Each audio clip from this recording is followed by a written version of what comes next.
Hi guys, so fruit season karon diri sa Germany no, like apple, grapes, blackberry, peaches, plum, og uban pa nga prutas. So for today's video is kuyog man ninyo mag-harvest. Pagabot pa lang namo sa ilang garden, so mo na ning ibungad sa amo guys, super kadaghan na apple na nangatagak na siya gikan sa punuan. So dili na din ako first time mag-harvest og apple no, kay naka-harvest na ko pero katong green apple. So kani siya nga apple guys is dagko gid kay siya guys. So first time na ako makakita nga yung ani jud kadagko nga apple. Grabe jud kadaghan kabuyag ang iyang bunga ay og super jud siya kanindot tan-awon sa iyang bunga.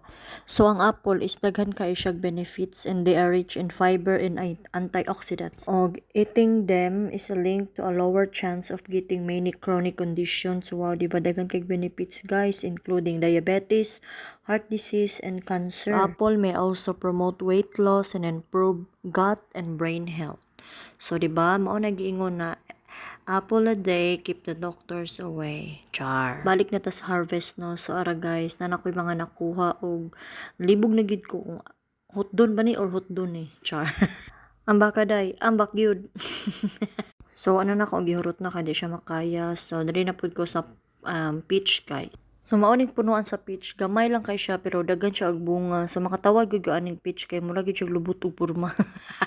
So nindot gyud kayo makalingaw gyud kayo mag-harvest. Sa unang mga gina-harvest lang nako bayabas, mangga, mamulak pa gyud, santol, siniguelas, o di ba? Karon kay mga social na kay mga apple, peach, char, grapes, blackberry, char.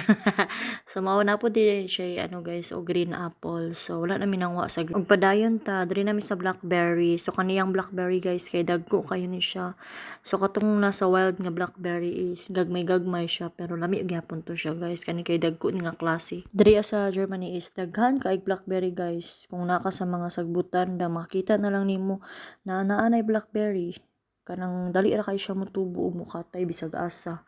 Mo na daghan kay blackberry diri sa wild. So tan-awon ninyo, iyang blackberry na agyud tanan sa coral perti gyud kadaghan, di na gyud maapod og harvest kay daghan gyud kaayo.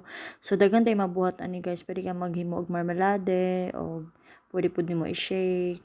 Pero mas lami siya kaunon lang kay tamis. Nindot man mag-harvest aning blackberry pero kani mangong blackberry is tunokod. Mura siya gatong sa rose bitaw nga bulak nga daghan kay tunok. So mo nang maghinay gyud ta. Nag-jacket na imi diri guys kay tugnaw kayo, nag-ulan man gud siya, so nagfagfag sa katugnaw. So narao samtang ga kuha, samtang ga kaon pod. On next diri na pud ta sa grapes guys. So ang grapes ing ani lang dai ni siya. Oh, so kadi siya nga grapes is green grapes nga klase. Gagmay siya pero tamis jud kay siya guys, ug lami kay siya nga klase nga grapes. So ang grapes guys is magkatay-katay lang pud siya. So tilawan na to karon. Wow, lami jud kay siya guys, tamis jud kay siya. Dagway daw sa lami bi. Char.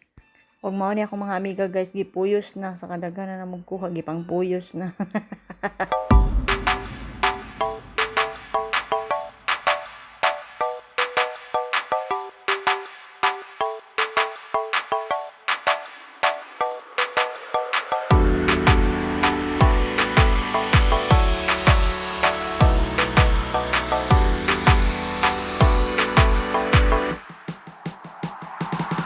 Ug mao lang to guys. Thanks for watching. Bye.